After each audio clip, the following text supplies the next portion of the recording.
To be most productive, we need that downtime. We need recovery time. Recovery is part of peak performance. All the good things that come out of some of the bad things that happen in our life, you don't necessarily realize in that moment. Life is a dance between making it happen and letting it happen.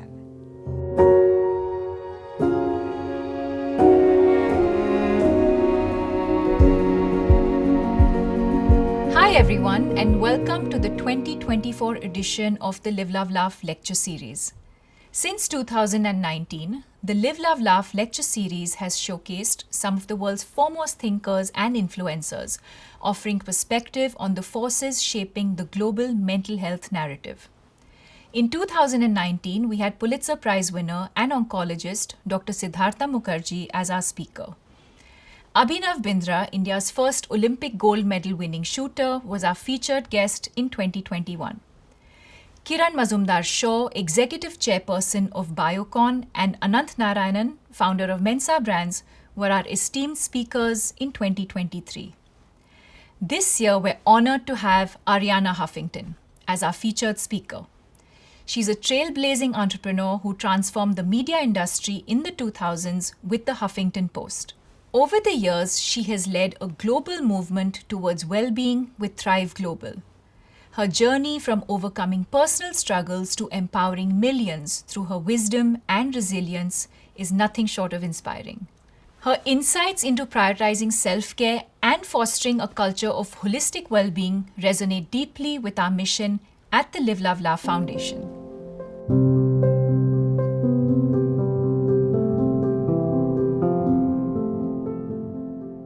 Arianna, thank you so much for agreeing to be a part of Live Love Laugh's lecture series 2024. It's an absolute honor for us. Myself and all of us have been following your work at Thrive Global for many, many years now, and we've been very inspired. And we're thrilled that you've been able to make the time for us and do this with us. And I'm sure that by the end of this conversation, everyone watching this is going to take away a lot. Well, Deepika, I'm just so full of admiration for what you are doing and for the way you have helped destigmatize mental health problems and give people permission to talk about what they are going through the way you talked about your own journey. So it's a real pleasure to be with you. Thank you. Arianna, let's start by talking about your childhood. You were born in Athens, you grew up in Athens. Tell us a little bit about your life in Greece. So I was brought up in a one-bedroom apartment in Athens, Greece, with my mother and my younger sister. My mother is in a way the foundation of my existence. She was absolutely incredible in that she gave me a sense of unconditional loving, but also made me feel that I could aim for the stars and that if I didn't succeed, she wouldn't love me any less. One of the things she taught me from a very early age is to take risks, not to be afraid of failing. She used to say failure is not the opposite of success, it's a stepping stone to success. And even though we didn't have any money, she always made us feel abundant. It was really a life where I felt I could try for anything I wanted. And that's what happened one day. I saw a picture of Cambridge University in a magazine. And I brought the magazine home and I said to everybody I knew, I want to go there. And everybody said, don't be ridiculous. You can't go there. We have no money. You don't speak English. And it's hard even for English girls to get into Cambridge. And my mother said, let's see how you can get there. Let's find out how you can learn English and take your general certificates of education. She found out I could do it through the British Council and apply for a scholarship. And we did all that. And what was amazing, Deepika, is that I never felt pressured. It was an adventure.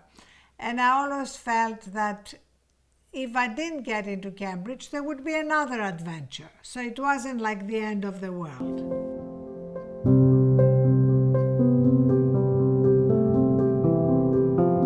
How was the change for you? Because, I moved from a city called Bangalore down south in India to Mumbai when I was about 18, 19.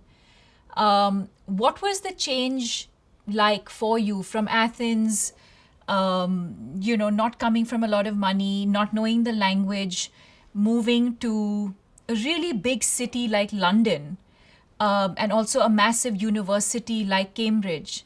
So what was that experience like? It was a dramatic change.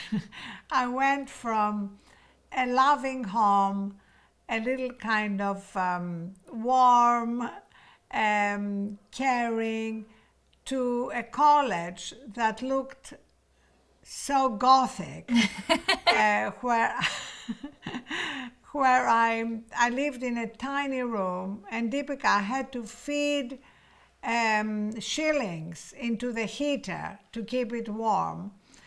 I had to walk a mile, it seemed, to go to the bathroom in these cold corridors.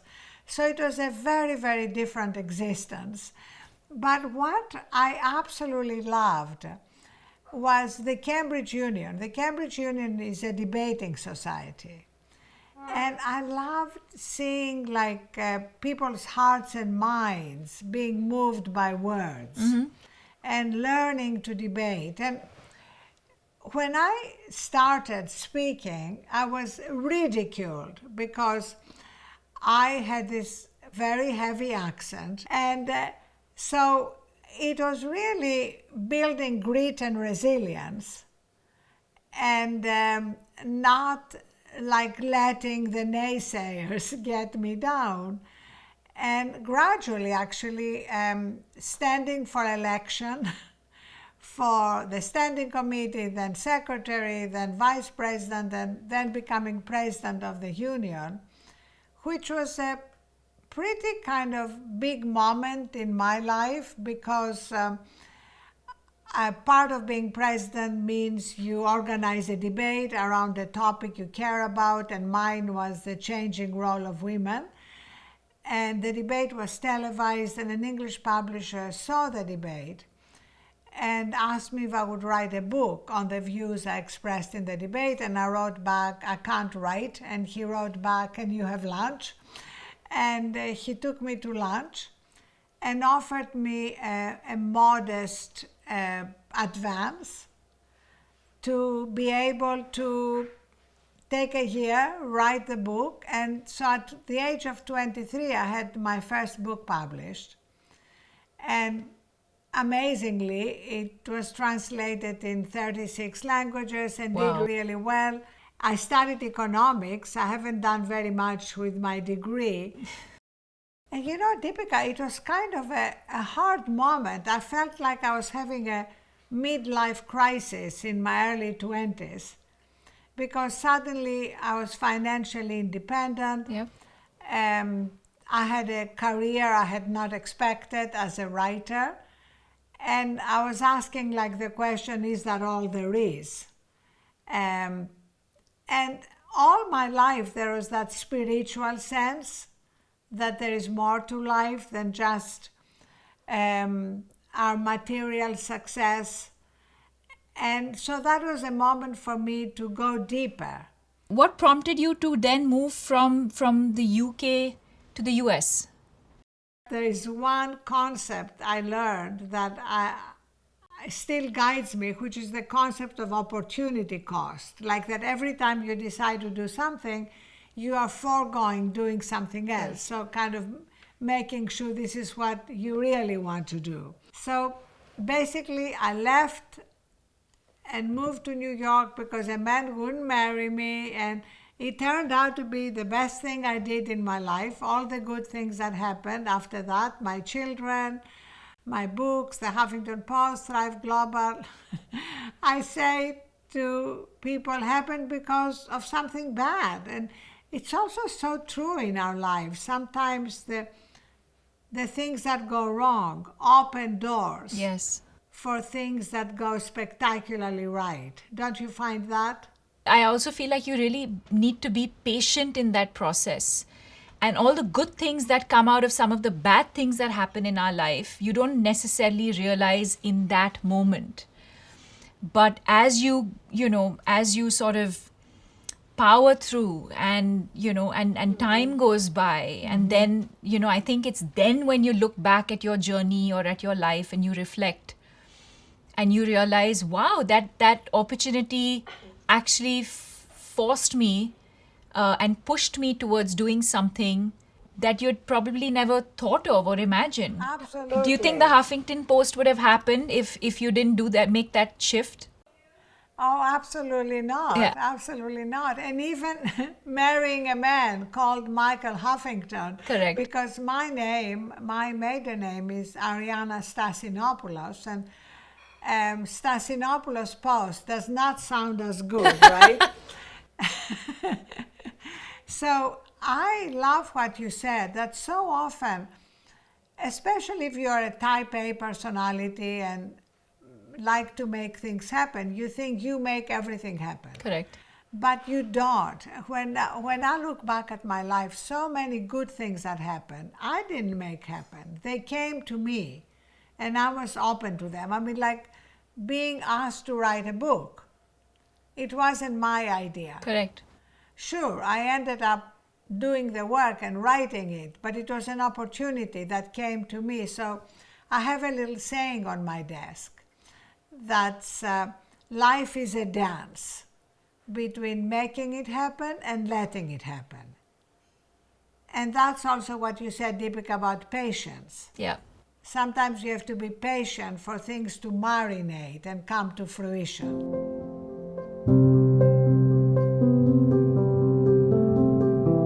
So what are some of Yes. the challenges that you probably experienced, as you set up or at the, beginning of your Huffington Post journey? So a lot of challenges, and I'm so happy you're asking me about that, because so often when people succeed, we don't talk as much about the failures and the challenges. I remember the first day we launched the Huffington Post. I remember one of the reviews, Deepika, I've learned it by heart. It said, the Huffington Post is an unsurvivable failure. It is the movie equivalent of Gigli, Ishtar, and Heaven's Gate all rolled into one. Now, in case you're not clear, these were all major flops. And of course, that was pretty awful on day one. A year later, the same writer sent me an email and said, I was wrong. The Huffington Post has become an indispensable part of the internet, and I'd like to write for you. And I said, great, I would love you to write for us, because one of the things I learned from my mother early on is that holding grudges and resentments is the worst thing you can do. Absolutely. So I really like to move through life as much as possible, releasing any grudges and forgiving myself. First of all, I think sometimes the hardest thing is for us to forgive ourselves for mistakes we make. Yep. And then forgiving others so that we don't carry that burden with us. No, that's so well said. I think very often we hold on to things, and it's absolutely, I think, normal and human to feel pain, to feel anger, to feel some of these extreme emotions or emotions that, and learning from that experience, or learning from that and sort of moving on. I had a similar experience when, my debut movie released, Om Shanti Om, in 2007. And I remember exactly like your journey. I remember one bad, of course there were quite a few bad reviews, but I specifically remember this one bad review. And I think that sort of pushed me and prompted me to work on myself. And it spoke about my accent, it spoke about my diction, it spoke about my talent and my capabilities. And I think negativity sometimes is a good thing. It's what you make of it, right? And I think that both of us in our situation, if I may say so myself, could have been, upset or and not to say that it wouldn't have upset you, but I think the larger picture is, what do you do with that criticism? How do you use it Yes. positively? How do you work on yourself? And also realize that it's not going to happen overnight. You're going to have to put in the work and be patient, and then eventually come out on the other side. And, I think, like you said, the fact that that journalist eventually started, Writing for us. writing for you, is probably one of your biggest victories, and testament to your resilience. Well, I love what you said, because so often people are devastated by naysayers, by bad reviews, and it stops them. Or you can take it in. If there is anything to learn from it, you learn from it. Deepika, I found the hardest thing in my life was my own self-criticism.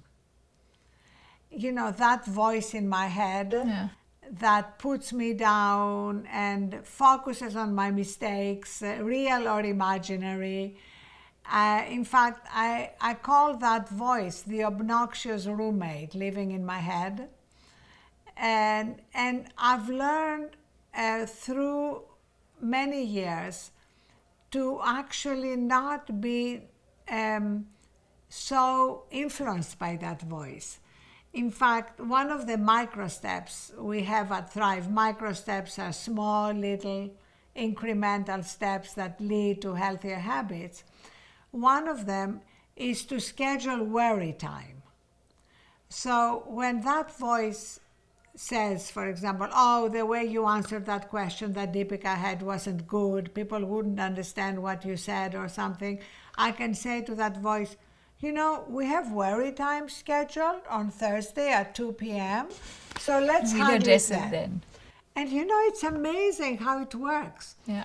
And it's based actually on the neuroscience that we don't have to address something right now so that we can move back in the present and not let our mind move into rumination, which also is one of the mental health problems. Yes. If we ruminate and focus on the negative, Right. it's so much easier to get depressed or anxious.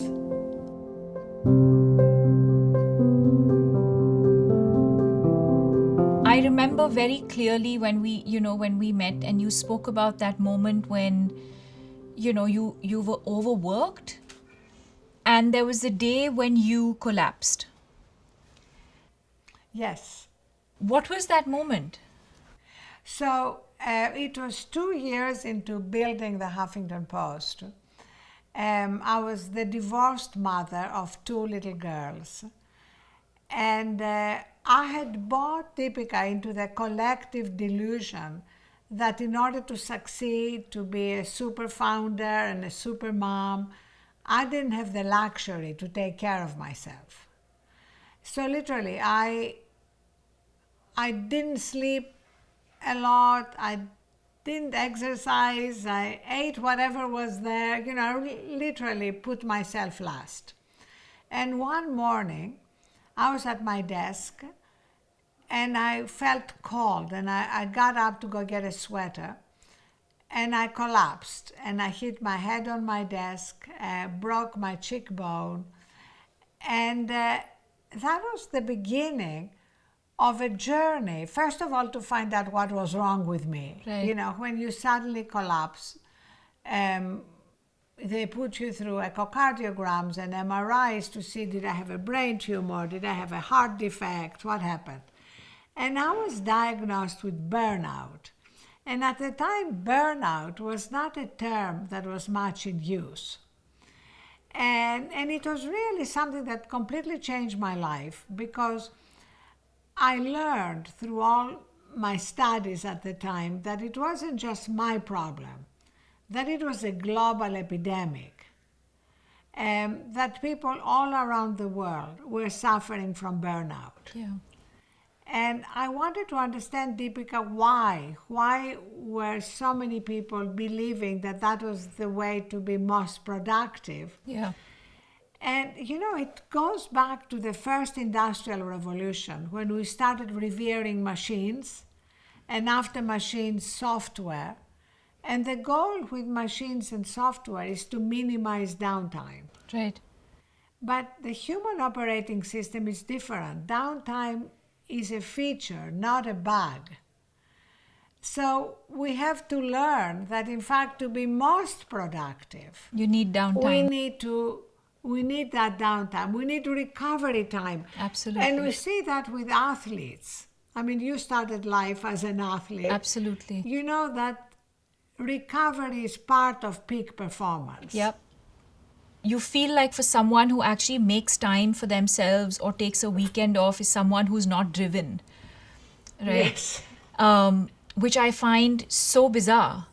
I think when people have boundaries, when they have, when they have a certain structure, and of course everyone's output level is different, right? And maybe 4 hours for you is too many hours for me, and maybe 8 hours for someone else is, So I think, of course, it varies from individual to individual. But I think this notion, and I think things have started to change now to some extent, Yes. post-COVID, and, correct me if I'm wrong, but there's still this sort of, if someone, needs downtime or time for themselves, or, takes a weekend off, it's like this person is not motivated, not driven. Okay, now let's look for someone who's willing to burn the midnight oil, and that person's great because they're like so hardworking and so committed and so dedicated. Whereas what you said is absolutely right, and I think for me at least it comes from being an athlete, that you need your rest, you need your recovery, you in fact need that to be able to perform better. Exactly. And work Exactly. sharper, and all of those things. We learn so much from athletes. Yeah. And again, we have a lot of athletes who invested in Thrive and are good friends, and they talk often about how it's not just your physical performance. I mean, I remember talking to Andrew Iguodala, who said it's also when I'm sleep deprived or have eaten junk and go to play, if I make a mistake, and you always make mistakes in the course of a game, I can't let it go. So I carry it with me to the next moment. Correct. And that makes you much less effective. It becomes like a vicious cycle. So both physically and mentally, you are not at your best. Absolutely. And I think that's what we are learning now, Deepika. And in your work with mental health, which is so important, we see that these 5 key behaviors that we'll talk about more when we talk about Thrive, but these 5 key behaviors of sleep, food, movement, stress management, and connection are central, not just for our physical health, but for our mental health. Absolutely. I mean, I know when I'm sleep deprived, I'm much more emotionally reactive. Yes. Like a challenge, a problem is going to affect me much more. Yeah. And that, of course, affects your mental health. Absolutely. And also, I think just that, when you're sleep deprived or when you're burnt out, just the decisions that you make. And I think sometimes I can actually feel it. Like I know on particular days when I'm feeling stressed or I'm feeling, burnt out because I haven't slept enough or, practiced my self-care rituals or, I can tell that my decision making is getting affected to some extent. Yes. How did your Absolutely. burnout experience prompt you to set up Thrive Global? Okay, well, it took a while. The first thing I did was I started covering these issues at the Huffington Post. So we would cover sleep and stress and connection, all these issues. And I wrote 2 books on the subject, Thrive and the Sleep Revolution. Thrive was a more autobiographical book about how, in order to live life so that we thrive and don't just survive, we need to go beyond defining success as money and status/power, and include what I call the third metric of success, which is our health and well-being, our capacity to connect with our wisdom and our intuition, our capacity to be connected to the wonder and mystery of life, and to give back. So that's what a complete good life. And that's why one of the problems with modern life is that we feel we are going to be more productive if we are multitasking. And multitasking is the opposite of mindful. Yes, Instead of being really present, correct. we think, oh, I'm going to do this and this at the same time, and we do neither really well, and we lose that mindfulness. But to go back to your question, so how did I go from collapsing to Thrive Global? So after I wrote these 2 books, and I was on book tour for my book on sleep, The Sleep Revolution, I realized that it wasn't enough to raise awareness. I wanted to help people change behaviors. And you can continue raising awareness through books and through a media company like the Huffington Post, but I wanted to create a behavior change technology company to help people adopt these healthier habits. And to do that, I had to leave the Huffington Post, which typically I never thought I would leave. It was like a third child, and launch a new company and start again. All over again, yes. Yes, and it was a very tough decision. I remember talking to Sheryl Sandberg and saying to her, I made a list of pros and cons, and she said to me, tear up your list, take a deep breath and jump. Yeah. You're not going to figure it out intellectually. Your heart tells you want to do that. Absolutely. And so I made that jump, and it was amazing. It was 2016, so it's now 7 years. And it's been an incredible journey. Everything that you've said to me today is something that I resonate with. It's not about making a huge drastic change overnight. It's about starting small, and bringing about those little changes from maybe a different lifestyle that one has had to now making those small little changes so that you can be consistent with it. And it becomes a part of your lifestyle. Because a lot of times, I think whether it's nutrition or exercise, we take on something that is so not sustainable. There's a trigger, and then you do something that prompts you to do something about it, but you do it for 2 months and 3 months, and then you slip back into an old habit. But I think to be able to bring about small changes and be able to be consistent with it so that it eventually becomes a part of you and your lifestyle are really some of the things. Key. That is absolutely the key.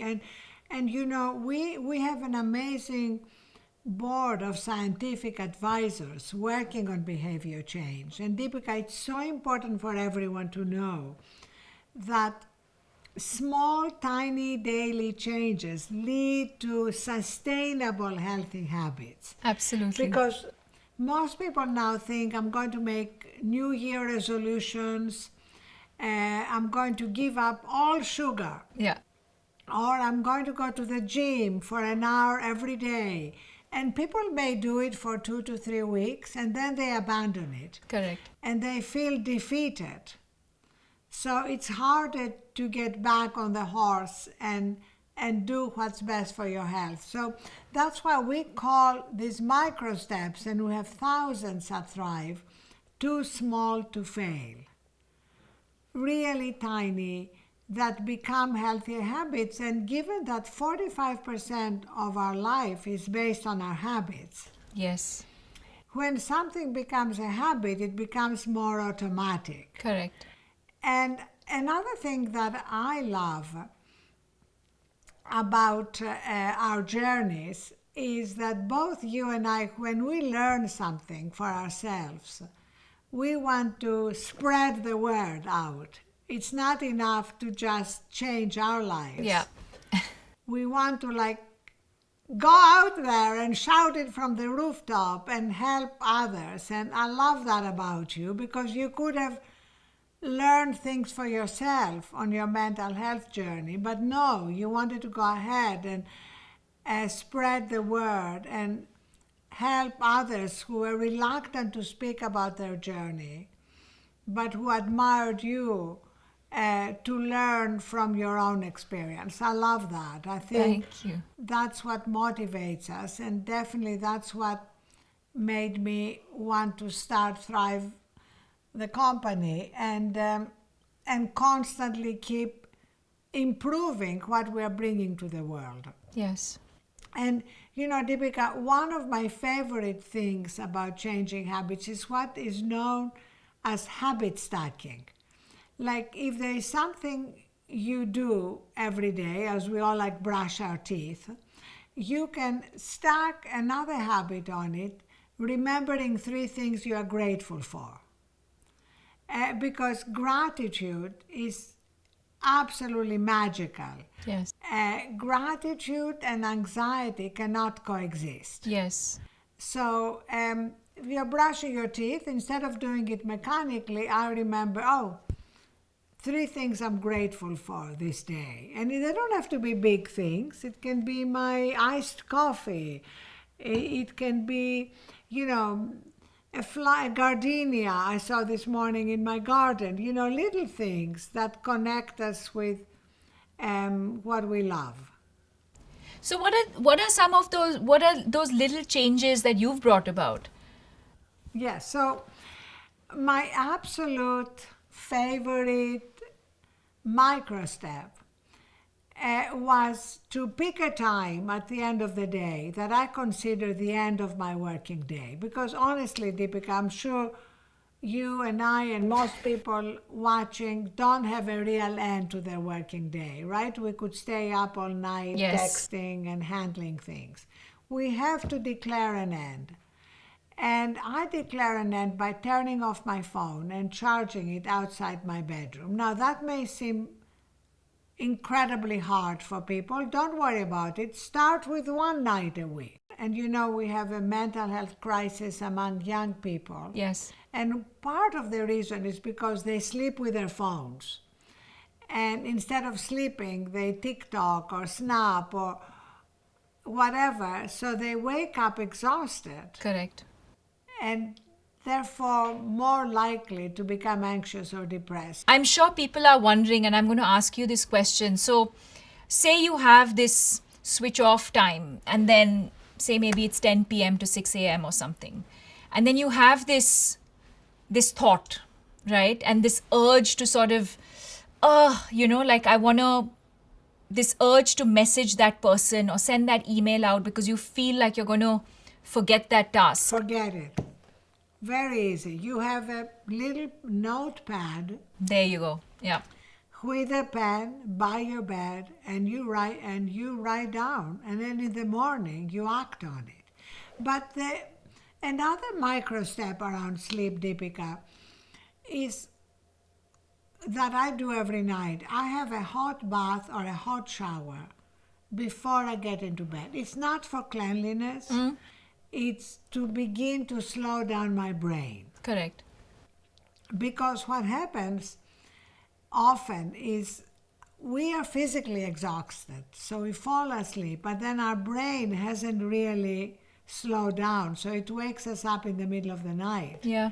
And it's the most unproductive time when the brain goes over what we have to do, a project, a problem. And that's why preparation for sleep. Correct. And I only read things in bed that have nothing to do with work and physical books, not screens. Yes. So you basically move into another mode. If you think of it, our daily lives are about control, like making things happen. Life, when we sleep, is about surrender. And so we need to move to a different modality. Correct. So you put your phone away, it's in another, and when you said it sleeps in its bed, it has its own bed for everyone that's watching. It has Yes. its own bed that's not in your bedroom, that's outside. Outside. And a warm shower, a hot shower. For reading, yes, a lot of people read, off digital screens, but I think going back to the traditional sort of reading, Yes.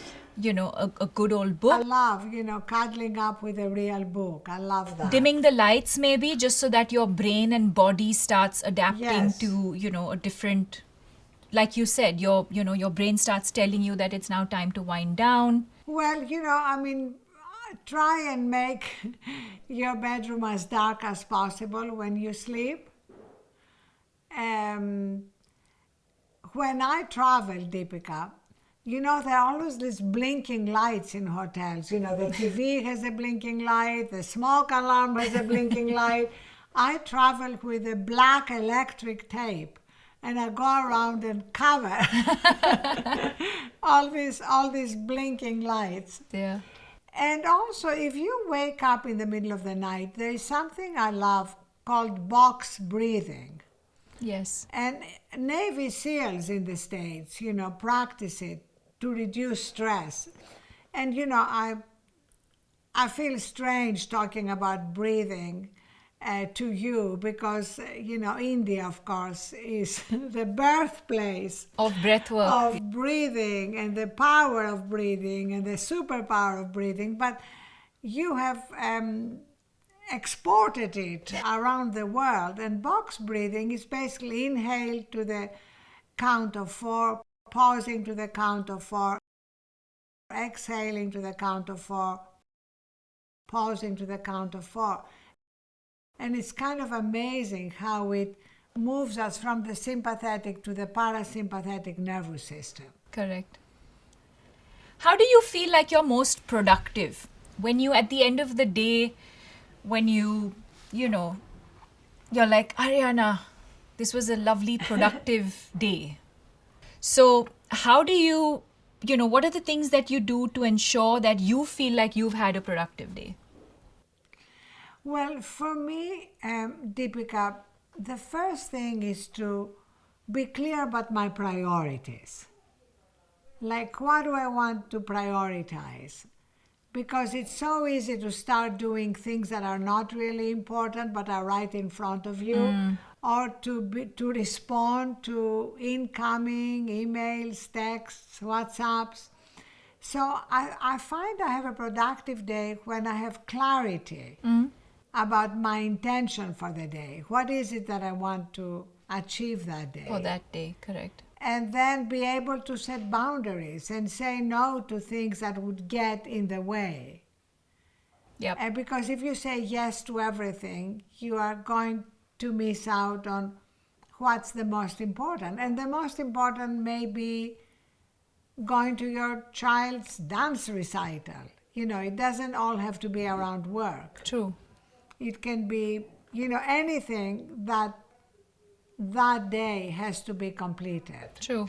But also another thing is that I have used habit stacking to integrate exercise in my everyday by never ever watching a show or a movie except on my treadmill or on my bike.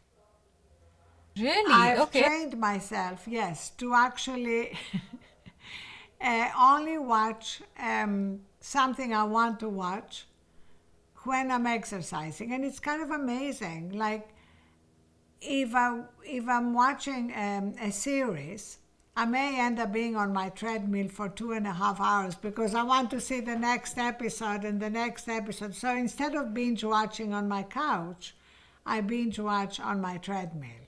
But then you're not practicing mindfulness. Oh, no, mindfulness for me is when you are doing two mental things at Right. once. Okay. Understood. Things Okay. that require, but the one here is physical and the other is mental. Okay. The last time my mother was angry at me, for example, when she saw me talking to one of my children and opening my mail at the same time. Understood. Okay. That makes sense. Ariana, one of the initiatives at Thrive Global is this thing called Reset. Tell us Yes. about what Reset is. So, we talked about stress management as one of the 5 behaviors we need to manage. And stress is unavoidable. Like, there is no life that doesn't have stress. But cumulative stress is avoidable. So we've created these 60-second resets based on the neuroscience that it takes 60 to 90 seconds to move us from the sympathetic to the parasympathetic nervous system. Right. I'd love to show mine, and you'll see that at the moment when you get some bad news or you're feeling exhausted and stressed out, you can play this, and in 60 seconds, you can be reminded of what you love about your life. So you'll see in mine pictures of my children, quotes I love, and also music. Okay. We'd love to see your Reset video, if that's possible. Wonderful. Yes, let's play it.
How lovely. I think that's so lovely because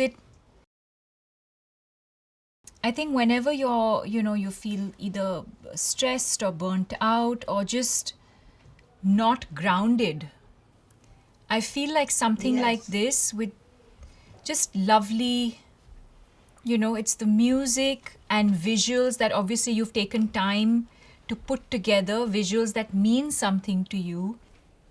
And when the world around you feels like it's in a flux, I think something like this just and I love the fact that it says inhale and exhale. It just reminds you the basics of life, which is just to breathe in and out. And I think it helps you feel grounded again, centered and rooted. Exactly, grounded and rooted. I love that. And what I love is that it takes 60 seconds. It takes only 60 seconds, yeah. Because often you can tell people to start meditating and they can say, I don't have 20 minutes. Correct. But nobody's going to tell you, I don't have 60 seconds to breathe consciously or to play a reset or to set my intention for the day. Something that is mindful but doesn't take a lot of time, so that you build that muscle.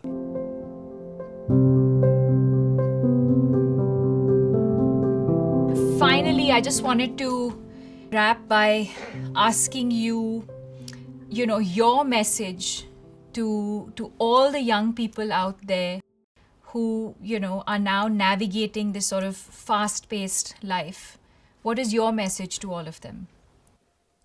So, Deepika, my message is to remember that we all have in us a place of wisdom, peace, strength, resilience. We all have it. It's like our birthright, that divine spark, if you want. Most of the time we are disconnected from it, but we have the ability to reconnect quickly with it again and again and again during the day. Yeah. And when we connect with that, we really get that strength to go through life no matter what life brings our way, and also to find joy and love in what we're doing. So I feel this is an amazing moment that we are having this conversation, and that we can use our own experience, yours, mine, the lessons we learned, Yes. to help people know that just by integrating these small steps every day, we can dramatically affect both our physical and our mental health. Love. So my final message is, you know how we always say onward, upward? Yeah. Well, I like to say onward, upward, and inward.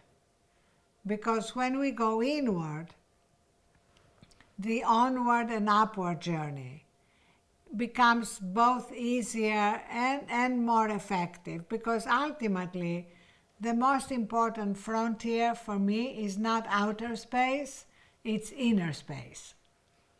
That's so well said. Thank you. Thank you so much, Deepika. Thank you for this wonderful conversation, and thank you for everything you are doing in the world. No, not at all. Thank you so much. And as I'd expected, I've taken away so much from you, as I have always been a huge admirer of all of the work that you've done. Thank you for your time. There's so much to take away from this conversation. So thank you so much. Thank you, Deepika. Thank you. Thank you.